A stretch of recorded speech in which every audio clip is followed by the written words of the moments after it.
Hey, everybody, and welcome back to another episode of the Indy Investor Pod. So I am really excited about these next series of episodes. We're going to do, 10 to 12, 13, 14 episodes or so on just different neighborhoods, different pockets of Indianapolis. And I know when we did this before with myself, Dave and Steve and Sterling, those were like probably our most popular episodes. They're the ones that a lot of people referenced, went back to. So we really appreciate that for listening and everything.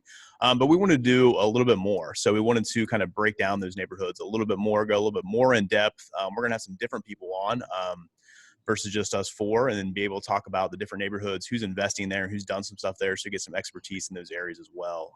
Today, I am really excited to have Randy joining us, along with Steve and along with Dave as well. You guys know them from past episodes and everything like that. So today what we're going to do is, for this first episode, we're going to kind of dig into the east side of Indianapolis. So we're going to kind of take, right outside of the downtown on the east side out to Irvington. So we have a lot of neighborhoods within there, little pocket neighborhoods. So we're going to do our best to just kind of talk about those neighborhoods, give you some insight and things. And I know, fellas, when I think about the east side, it's just like, yeah, you can flip there. That's what you want to be doing. There is some buy and hold opportunity and stuff like that too, but just a general overview. When I think east side, I think, this great flipping opportunity, great flipping neighborhoods and things like that. So Randy, is that what you think of too, when you think of just east side and you're talking to buyers out there? Yeah, absolutely. I mean, I think of that, but I also think of just how different it can be that's like the epitome of Indianapolis when it's like, hey, it's block by block. The east side just has all these little pockets where there's just so many different things going on, from just like little pocket neighborhoods next to each other. You could have $300,000 houses, or you just could have, a $90,000 house. So it just depends on the block, but that's what I love having, our experts on here with us today, and they can tell us more about that. But yeah, the east side's very interesting. Yeah, this is definitely where, people, of the BRRRR strategy, the hot thing that everybody's been talking about the last couple of years and stuff. I think this is where a lot of those properties are happening as well out here on the east side. So Dave, when you think of east side, what's the first thing that pops to your mind, man? Well, for me, Irvington is one that pops in for me. That's where I was raised in. We've done it's a challenge to flip in Irvington proper, but you can get in Irvington now, and there's areas in Irvington that you don't necessarily have to deal with the historical society there. And so if you do go in those areas, you need to be cautious, because it can create a lot of grief for your flip to get it done. And if you do buy in an area that's mandated by the historical association, then you need to be cautious on the roof and the siding are your two big things that you really need to take notice of. Yeah. One of the flips that we did in Irvington, we had nice windows, and our budget was $3,800, and we could have put nice vinyl windows in, and the only windows that Irvington would approve cost me $19,800. A little bit of a difference, yeah. A little bit of a difference. And same with the siding. It was, I could have put a nice hardy siding on there for $9,000 or $10,000, and I had to go cedar, and it was $14,000 or $15,000 counting the painting. So, those two items alone will blow out a flip if you're not careful with what you're doing in those areas. Yeah. Mm-hmm. And that's exactly why we like to talk about this, of just making people aware and cognizant of those types of things. Because I know a lot of people hear like Irvington, they're like, oh yeah, I'll buy anything there. Well, what do you want to do with it? Where is it? What pocket is it really in and stuff? So, well, most people thought, you think, well, I can get it, and not get bothered by the association. And they're really, they're out there, and they will get you. Yeah, and definitely. It's one of the few areas in town that if they get you after the fact, they'll make you go back and change it. Yeah. So and I think it's like you said too. They're one of the one. I think they're more. They're definitely active. They're out there. They're checking on things. They're making making sure people are doing things the right way. So, Steve, what about you? When you think about just the east side in general, what are your kind of first thoughts come to your mind and stuff with these neighborhoods we're going to be talking about today? Oh, I just the diversity. I mean, you can go from one neighborhood that's got 500,000 to another neighborhood that your highest price point is going to be maybe 190 to 200. Yeah. So the rural and 10th area has got a separation just at those cross streets, and, you go to the northeast side, Windsor Park, Springdale, 500,000. Yeah. Going to Brookside, you're now down to, you may be able to push 300, but that's really pushing it. 250, and then drop down to, Rivoli Park, and, you're down to 190. So it's all just a matter of this, the difference is just, section by section. Yeah. And if you're not familiar with Indianapolis, like what Steve's talking about, that's like a 2-minute drive. Like it's not far from going from, one of these, $500,000 houses to, a neighborhood of, it's not lower end by any means or anything like that, but where you're not going to get those, the huge flips, and even just the style of houses, the size of houses and things like that. There's a pretty big difference there. So, Steve, when we're talking about, let's start with like kind of just right outside the downtown there. So we have like the neighborhoods like, Holy Cross, Cottage Home, Arsenal Tech, Fletcher Place, those types of neighborhoods. Is it just like as simple as, hey, if you can find a property there for a decent price, like go after it, get it and do it? Is that what you tell, is that what you usually, your recommendation for people on those neighborhoods like that? Oh, absolutely. I mean, those are established neighborhoods. They're, by far beyond up and coming. They are already there. There's still a lot of rehabs going on, especially in the Holy Cross area, down by State Street and stuff like that. So there's still opportunities to be had out there. Price points have come up, of course, just as they have throughout Indianapolis. But it's good, solid. It's not much to be said about it. There's good opportunities still to be had. I sold a multifamily 5-unit for just under 300,000 over there, and that took me kind of by surprise, and somebody jumped all over it. So yeah, and we got it appraised out, and everything worked out really well. So yeah, great. What are some things that Steve, that you think that people just need to be aware of? Like, we know those are established neighborhoods, and a lot of people have heard of those and things, but when you're getting in those neighborhoods, like what are some things that maybe people don't realize, or things that, that you've seen people get into trouble with in those neighborhoods because they didn't consider, didn't think about, they were just going by the name off the bat?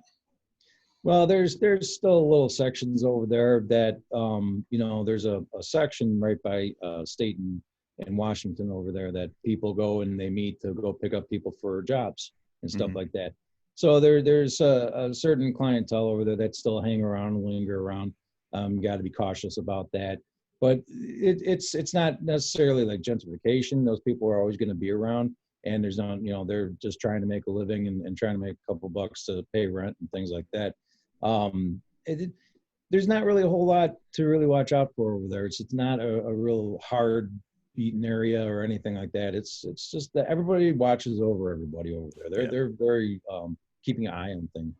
Yeah, I think so. Yeah, I think you hit the nail on the head right there. And then kind of moving up a little bit, further kind of north from that, when you're talking about like, even in like Windsor Park, and then I feel like there's a pretty big difference when you're going to talk about Windsor Park and then just like, just up kind of northeast from there, the Spades Park, things like that. I see a pretty big difference there. I think there's some things happening in Spades Park and some good stuff going on. But Dave, when you're thinking of like Windsor Park and some of the flips and the projects that are going on there, what are some things that, as far as like opportunity that people can kind of cash? Is it still possible to get into Windsor Park even or anything? And then what's going on in like Spades Park and just that area a little bit, east of Windsor Park, is it possible there?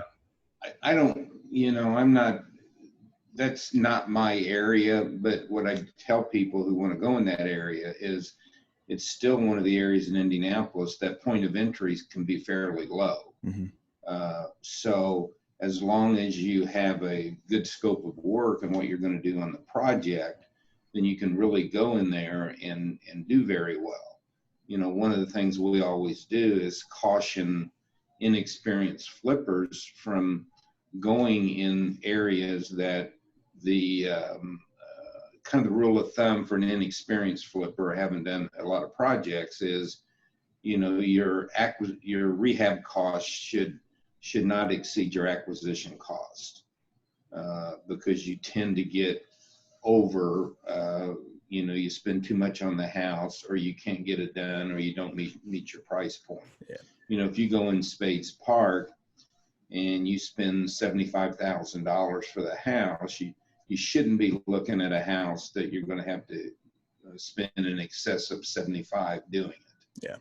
And I mean, that's really a good rule of thumb for for an inexperience, where I don't like to see somebody go into Brookside at 125 and spend 125 and shoot for the moon on their first or second flip. They just tend to always get in trouble. Yeah. And so that's kind of the rule of thumbs. And, I like the only reason I like the area at all is point of entry for a newer flipper can be, can be very affordable. Yeah. I like that. Your basically your cost of construction and rehab and everything like that it shouldn't exceed your acquisition cost. I like that a lot. That's kind of a good kind of, hey, just get that. If you can get that in your mind, if you're starting off, that's kind of a good thing to go by. I like that a lot.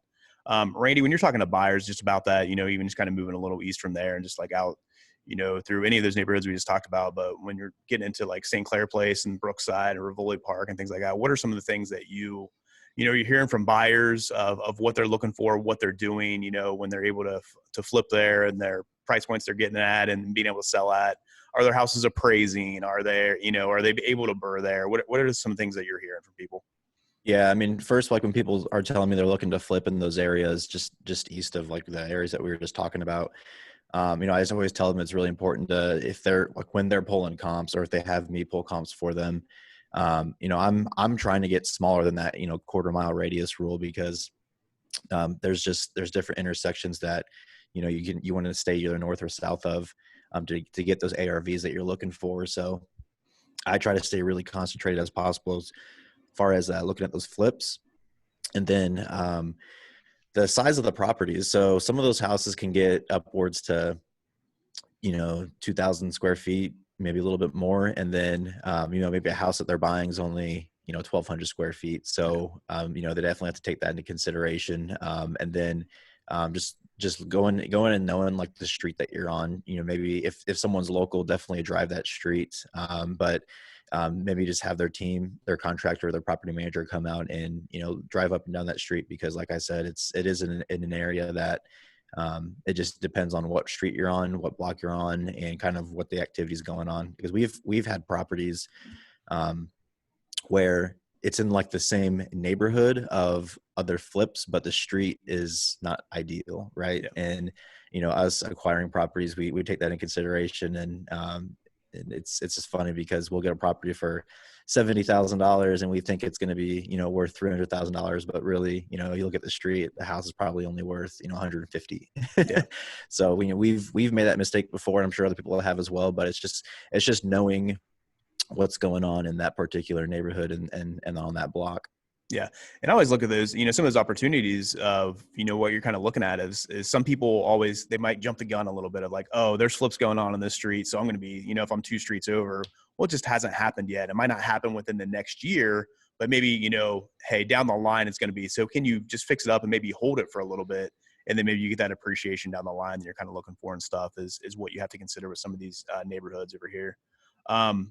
Steve, I wanted to ask you, I know we'll come back to kind of the Brookside and stuff area a little bit, and that 10th and rural area too, because I know you have some thoughts on that. But I wanted to move back a little bit and kind of go back a little bit more west, just outside of the downtown, but like the Willard Park area. I feel like you guys in FS have done some stuff around there. So what are your thoughts on kind of what's going around there and maybe some price points that people could consider if they're looking to do some stuff around that Willard Park area?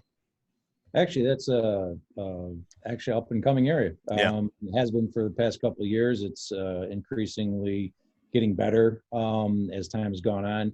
The values have definitely come up. We were buying at 20,000, 30,000. Now people are buying at around 50 to 60,000. They're good price points to move in on. That's still, to me, a buy and hold area and kind of hold and wait. Yeah. Not necessarily a hard flip area yet. You could do some flips over there, and your ARV over there is, you probably carry around 175 to 210, give or take, based on where you're at. If you're around Jefferson and stuff like that in Hamilton, those are good areas. We really do like the Willard Park area. It's a nice area. There's a lot of rehabs going on, as you mentioned before about other ones. But you just got to be cautious on what streets you're on. The further east that you go, the less likely and the less desirable it is. And that has to do a lot actually with more of what the city hasn't done, lacking in street lights, sidewalks are in disrepair. Some of these areas just haven't been touched in a long time by the city. Now the city's attempting to get around to all that. I have seen reports of it, so that's a good thing. When they get to it, who knows? But it's a good place to buy and hold and just sit it out.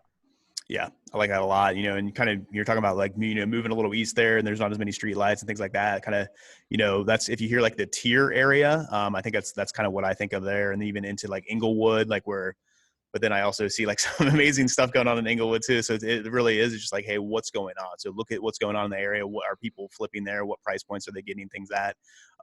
Because some of them are not quite there. And Steve's exactly right. Like, hey, just hold it for a little while and see, what's going on with the area. But then there are some pockets of like, hey, you can flip here and you can do some stuff. I got a question, Brian. Yeah. For either Steve or Dave.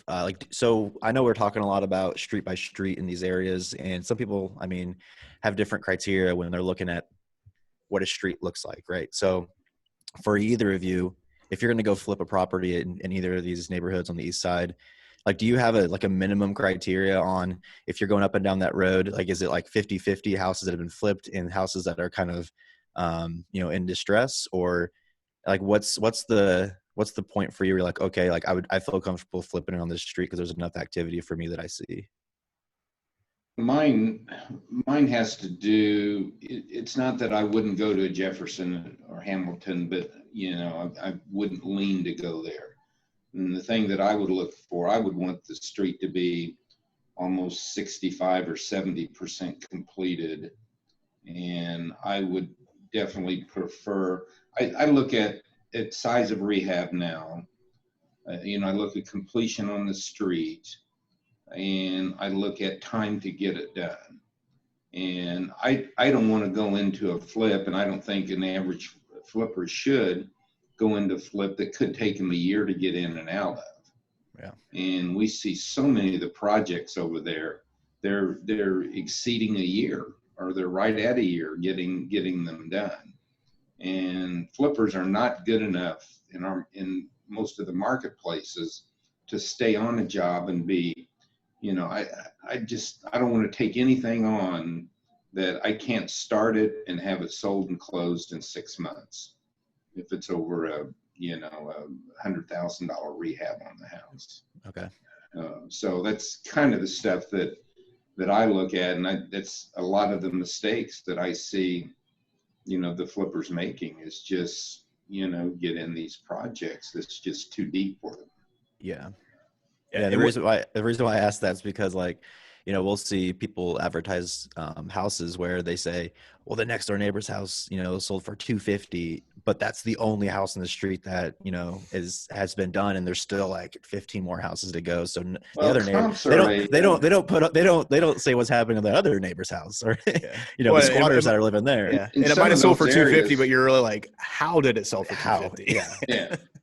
Well, some of the areas you have to look over there, and that's why, it's a perfect point. If that 250 house sold over there is the Indiana Neighborhood Partners house, INHP house, then they could have subsidized $60,000 on that sale. Yeah. So is it really a 250? It's really a 180. There you go. House. Yeah. And so now it's sitting there with the 250 comp on it. But if a retail flipper would go in there and do that house at 250, he could get crushed. Yeah. Because of the subsidy. And, Steve, you can maybe answer better than I'm guessing 20% of the houses in the Windsor Park and those kind of neighborhoods are somehow subsidized. They are, absolutely. And Renew has a lot of them over there. And not Renew, doggone, I can't think of the nonprofit, but there is a nonprofit over there that is got a lot of properties over there that they're doing right now, and there are restrictions, so income restrictions on them and things like that. Yeah, so they qualify them based on restrictions, and people could get $70,000 or $80,000 of free money. Mm-hmm. I mean, I know builders that's built new construction over there, and the INHP or Renew has bought the house from him for $260 completed, and then they turn around and sold it for $260 with a $80,000 subsidy to the buyer. Mm-hmm. So it's not an accurate comp. So you have to judge and get retail comps versus renew Indy comps. And I think that comes down to how people don't know how to actually, what a comp is and what it is in detail of a comp.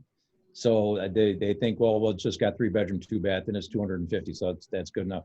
There's more details to that. So they get upset. Like when an appraiser comes in and says, no, it's not 250. It's only the 180 because of such and such. And then they get all upset. And it's like, well, that's what it is. Well, a new construction comp is not the same comp as a reconstruction comp. Right. Yeah. Exactly. And so that's where I think the misleading part is. Less. Yeah. No. Yeah. Good stuff. Really good tips, guys. Really appreciate that. And then, so even kind of talking about some of these neighborhoods and kind of the differences between some of, let's look at like the kind of difference even between like North Brookside Park and Brookside Park of, when the separation there. And Steve, when you come to that of, what do people need to consider and where do people kind of need to be when they're talking about like kind of Brookside Park versus North Brookside Park and that area around there? Well, I just had a client who was looking at a property up on North Brookside Park, and he's been told, oh, it's this and this and this. And I went up there, videoed everything for him and said, no, it's not. And it just isn't taking off like people think it is. And it goes back to that, well, they had one over there that sold for $300,000. I'm like, well, luck of the draw. Yeah. And, but nothing else has moved. Nothing else is going on. And it just isn't taking off over there. I always advise that anybody looking at North Side, Brookside Park, to stay closer to the park. The closer to the park you get, the better off you're going to be. Now move south of the park, you're going to be better off. There's a lot of good opportunities down there. There's good entry level points still going on down there. There's a lot more activity going on down there. But your price points aren't at 500,000 or anything like that. They're not doing new builds over in Brookside Park, not as of yet. If they are, I haven't noticed them. So it's that kind of thing. When it comes to the north and south, it's always best to stay, to the south end for right now. If you're going to go north, it's just a long-term buy and hold and what your risk level is. Yeah. So this is kind of the neighborhood too, talking about even the Brooksides or, and then even like Rivoli Park and things around there. Of what I really tell people is this is where you need like a third party boots on the ground or a bipartisan thing. Like don't rely on, your wholesalers numbers, or even if even when I'm working with an agent, I'm still going to have like a third party that kind of look at stuff and kind of give me an opinion on as well when I'm doing some stuff over in these neighborhoods and things. So that's something to consider there. So we're moving a little just kind of east of there, get into like Little Flower area and stuff. Dave, have you done a lot of stuff over in Little Flower, or what do you kind of look at that? You view that area? We have. Little Flower is, it's a can't miss neighborhood now in Indianapolis. And what the difference is in Little Flower that flippers should take notice. It used to be if you were on Denny, Colorado, Gladstone, those were just terrible streets. Well, now people are taking those projects and calling them Little Flower, and they're actually becoming Little Flower because flippers have come in there and enhanced those neighborhoods tremendously. And the entry level is really good. I mean, you can still buy on a Grant Street or a Gladstone or a Denny. You can still maybe find something in the 50, 60 range and, dump 50 grand in it or 60 grand and be at a $160, $170 point.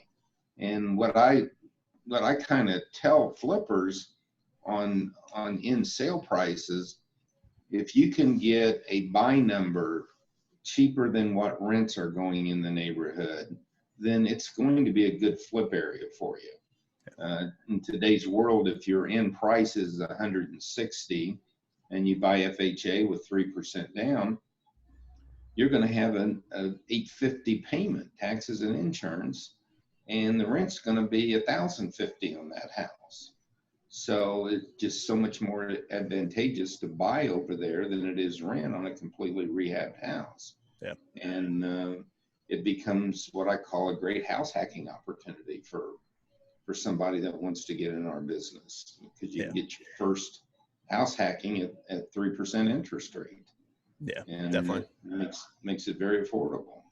Yeah, these are the neighborhoods that outside of Little Flowers, it's kind of expanded and stuff like that. Those are all the properties that I sold 2 years ago that I wish I would have held on to. And that's Absolutely. every wholesaler and flippers kind of thing of I should have held on that for a little while longer. Well, the beauty of the east side that I like is there's a lot of those little pocket areas that point of entry is so good. I mean, there's a area at 16th and Ritter by Community Hospital. 800 square foot houses. They're, 2 years ago, a retail value for those houses was $84,900. That same retail value on that house is $115,000 now. Yeah. Christian Park's the same way. The entry level is, we're getting ready to put one on the market in Christian Park. We're going to push the envelope for comps, but I know there'll be multiple offers on it because it's $112,000 totally redone with the 2-car garage. And the payment, the person that buys that, the payment's $650 a month. Yeah. I mean, awesome. Where can you live in Indianapolis in really a relatively very clean neighborhood? Yeah. Is that going to be north of the park or south of the park? Or is it Beg your pardon? North of English or south of English? I'm north of English. Okay. All right. Was it that property that we went to? Yes. Oh, that's good property. I like that one. Yeah, that should move quick. There you go.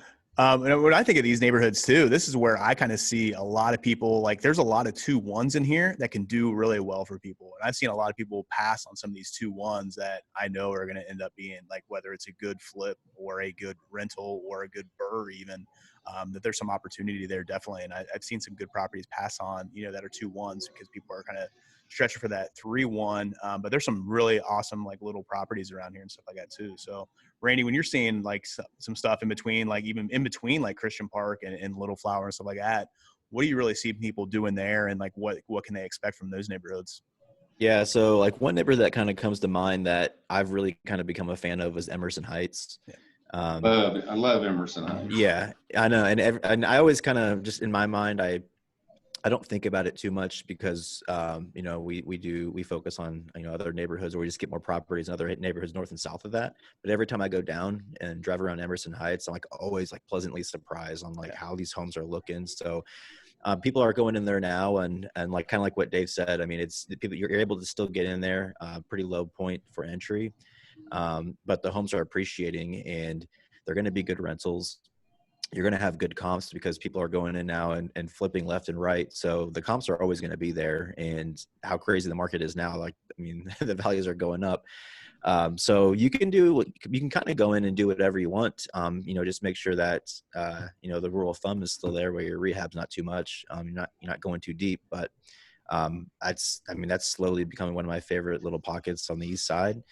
As it should be. Well, you can go into those little 2-1s I've found, and you can do, a rehab that's not as extensive that you'll do on a bigger house. Right. You don't have to put the tile in. You can put a nice tub surround. Yeah. Which is $1,500 savings. You don't have to put granite in there. The laminate countertops that you see right now are really good product. Yeah. And you can, instead of putting a small granite in there, you can put the laminate countertop in for $200. Mm-hmm. And installed properly, they look great. So you don't have to reinvent the wheel on your rehab on those particular houses. So, and it doesn't cost much to put a new roof on. It doesn't cost much to paint the outside of them. And before, 2 years ago, we would pass on every 2-1. Right. Or now, it doesn't matter. Yeah.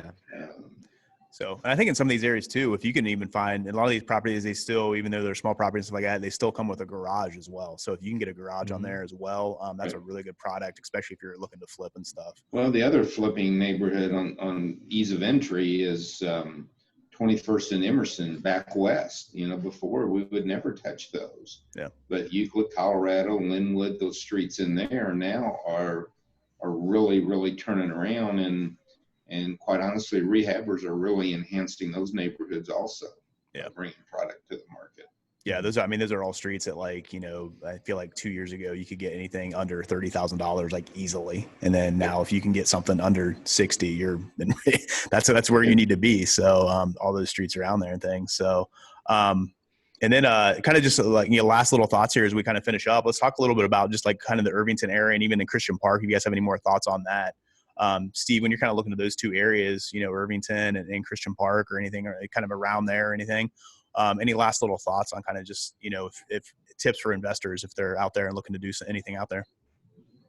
Yeah, I leave Irvington, Dave. The Christian Park area is kind of always been what it's been, and it's moving forward, and it's slowly moving forward and everything. And I think that with the new Justice Center being built and everything like that, it's going to give it some enhancement over there. And I think it's going to make the property values go up a little bit, not dramatically, but I think they'll go up a little bit. And Dave's got a good one that I've seen, and I know Dave's work, so I know it's going to move quick. So Christian Park's a good entry as far as I care to get in. Yeah, definitely. So, and Dave, just on Irvington, any last little thoughts on that or things, kind of consider like when people are worried about that historical society or, being able to, some of the stipulations, like where should they stay away from if they were like, hey, I need free reign, but I want to be in Irvington, but I don't want to worry about that. Yeah. If you drive down a street in Irvington and it's got the signs on the house, then the person that's got the signs on the house is going to report you to the, if you start working on the house and they don't feel you have proper permitting. Now, some of the areas around the community hospital, 16th, 10th Street there, they don't, most of that area don't fall within the Irvington category. And it's the houses built after World War II. Mm-hmm. Most of those houses don't fall within the parameters of Irvington. So you can get in those what I call justice built bungalows and some of that, and you don't have to deal with the Irvington Historical Society. I call them the Irvington Hysterical Society. So that's kind of my statement with them. But they're just, they're doing their job. They're just, they're just sometimes a little overzealous with their job. Yeah. But if you have a nice house in Irvington that you want to do, what I would do is take your plans before the committee and see if you can get approval to do that before you start the work. Yeah. So I think that's definitely smart and definitely a good tip with that. So Randy, if we as we round out kind of the east side here from kind of the downtown out to Irvington, any last little thoughts or any tips you want to share with anybody out there? Yeah, I think obviously I think Steve and Dave did a great job of providing their expertise on these areas, but there's some pockets out there that are my favorite, and we covered them.